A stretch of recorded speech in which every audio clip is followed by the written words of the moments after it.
మామూలుగా సినిమాలో సీరియస్గా సినిమా జరిగేటప్పుడు మధ్యలో ఒక కామెడీ సీన్ ఉంటుంది. ఎందుకంటే జనాల్ని ఒక కమెడియన్ వచ్చేసి ఎంటర్టైన్ చేస్తాడు. అచ్చం అదేలాగా ఈరోజు తెలుగుదేశం పార్టీ కార్యాలయం నుంచి ఏదో అసెంబ్లీ గురించి దాని గురించి రాష్ట్రం అంతా చర్చ జరుగుతున్నప్పుడు ఒక కమెడియన్ వచ్చాడు. ఆ కమెడియన్ వచ్చి ప్రెస్ మీట్ పెట్టి ఏదేదేదో పిచ్చి కారుకుతలన్నీ కూశాడు. ఏం కూశాడు? జగన్మోహన్ రెడ్డి గారికి ఏదో మెంటల్గా బాగలేదు, దాని గురించి ఏదో బెతలం హాస్పిటల్ తీసుకెళ్ళాలి, అధ్యక్షులు మార్చాలి, అసెంబ్లీకి ఎందుకు రావు అని ఏదో నానా మాటలు అన్నాడు. ఒకే ఒక్కటి, ఎవరైతే మాట్లాడుతున్నారో ఆ కమేడియన్ భాష, ఆ కమేడియన్ హావభావాలు, ఆ కమేడియన్ యొక్క రూపురేఖలు చూస్తే ఎవరికి మెంటల్ ఉంది, ఎవరికి పిచ్చింది అనేటువంటిది అర్థమవుతుంది. అదేవిధంగా ఫస్ట్ ఒకసారి గుర్తుపెట్టుకోయ్యా కమేడియన్ నల్లబాలు గారు, మీరు మెంటల్ అనేటువంటి పదం వాడతానే ఇమ్మీడియట్గా గుర్తుకొచ్చేది మీ పార్టీలోనే ఒక యాక్టర్ వాళ్ళ ఇంట్లో కాల్పులు జరిగితే సాక్షాత్తు నిమిషంలో జాయిన్ అయ్యి డాక్టర్ల చేత అదే మెంటల్ సర్టిఫికేట్ తీసుకొని బెయిల్ మీద బయటకు వచ్చిన మాట వాస్తవమా కాదా?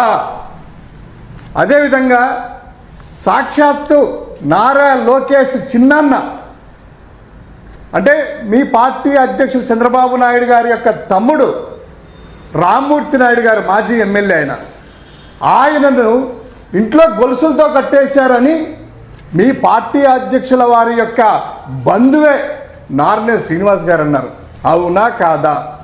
అసలు ఆయన కొడుకు నారా రోహిత్ గారి ఎంగేజ్మెంట్ జరిగితే అందరు కనిపించారు కదా, మరి ఆయన ఎందుకు కనిపించలేదు? ఒకసారి మీ అధ్యక్షుని అడుగుతావా నల్లబాలు? నోరుందని ఇష్టం వచ్చినట్టు మాట్లాడకూడదు. ఇక అసెంబ్లీకి వచ్చేటువంటిది, అసెంబ్లీకి రావాలన్నా వద్దా అనేది మా పార్టీ లెజిస్లేట్ పార్టీ యొక్క నిర్ణయం. నువ్వెవడయ్యా అడిగేదానికి?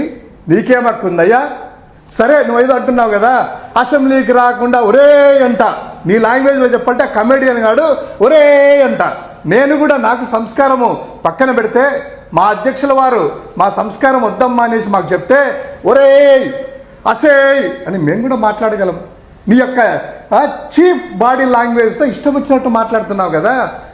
సరే, గ్యాస్ ఫ్రీ దొబ్బేస్తున్నారు అంటున్నావు, జీతాలు అంటున్నావు, ఇవన్నీ ఒక్కసారి ఎవరిని అడుగుతున్నావు?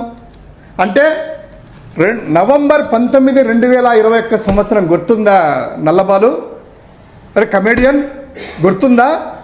అదే రోజు చంద్రబాబు కారణం లేకుండా 2.5 సంవత్సరం అసెంబ్లీకి రాలేదు కదా. 2.5 సంవత్సరం అసెంబ్లీకి రాకుండా జీతాలు ఫ్రీ, కరెంటు బిల్లు ఫ్రీ, పనులు ఫ్రీ, నువ్వు అన్నట్టు internet free, land line free, ఇవి ఇంట్లో పనులు అందరూ కూడా. ఎందుకయ్యా ఆ రోజు చంద్రబాబు ఇంటికి పంపించాడు ఆయనకి? నువ్వు చంద్రబాబుని అడుగుతున్నావా?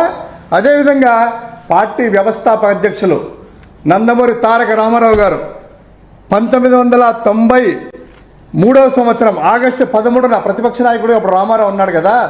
1993 ఆగస్టు 13 ఏమయ్యా రామారావు గారు కాంగ్రెస్ పెట్టి మీద చెప్పి అసెంబ్లీలోంచి బయటకు వచ్చింది. అసెంబ్లీలోకి కాంగ్రెస్ ప్రభుత్వము ఉన్నన్ని రోజులు రాను అని వచ్చాడు కదా.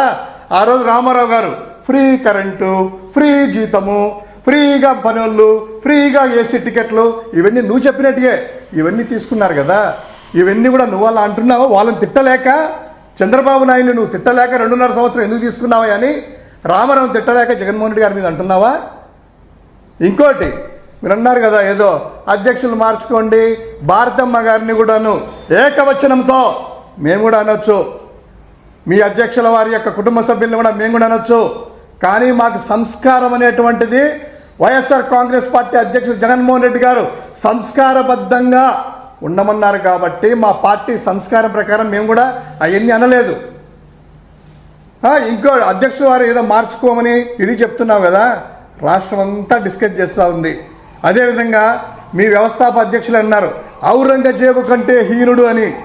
త్వరలోనే మీ యొక్క పార్టీ అధ్యక్ష స్థానానికి ఎసురు పెట్టి ఔరంగజేబులాగా నారా లోకేష్ చంద్రబాబు నాయుడు పక్కన పెట్టి ప్రభుత్వాన్ని లాక్కోబోతున్నాడని రాష్ట్రం అంతా ఉంది. ఔరంగజేబులాగే గుర్తుపెట్టుకో నల్లబాలు, గుర్తుపెట్టుకో. మాటలు జాగ్రత్తగా రాని, ఏదైనా పద్ధతిగా సంస్కారంగా మాట్లాడు. మేము కూడా సంస్కారంగా మాట్లాడతాము. ఇది ప్రజాస్వామ్యము. మైకు దొరికింది కదా, అవకాశం దొరికింది కదా, అధినేత మెప్పు పొందుదాం కదా అని అంటే ప్రజలు ఊరుకోరు. ఇక్కడ మేము కూడా ఊరుకోము. ఖబర్దార్, జాగ్రత్త. ఈ కమేడియన్ మాటలన్నీ కూడా నీ ఇంట్లో వాడుకో, నీ పార్టీలో వాడుకో. అంతేగాని వైఎస్ఆర్ కాంగ్రెస్ పార్టీ అధ్యక్షుడి మీద, మాజీ ముఖ్యమంత్రి గారి మీద, మా నాయకుడిని ఇంకొక మాట అంటే నాలుక చీరేస్తాం. నీకేముందా హక్కు? రాజశేఖర రెడ్డి గారి మీద మాట్లాడేంత మగడివా నువ్వు? ఏం మాట్లాడుతున్నావు? కాస్త నోరు అదుపులో పెట్టుకో. సంస్కారంగా మాట్లాడు. ప్రజలను మెప్పించేందుగా మాట్లాడు. చేత కాకుండా ఇంట్లో కూర్చో.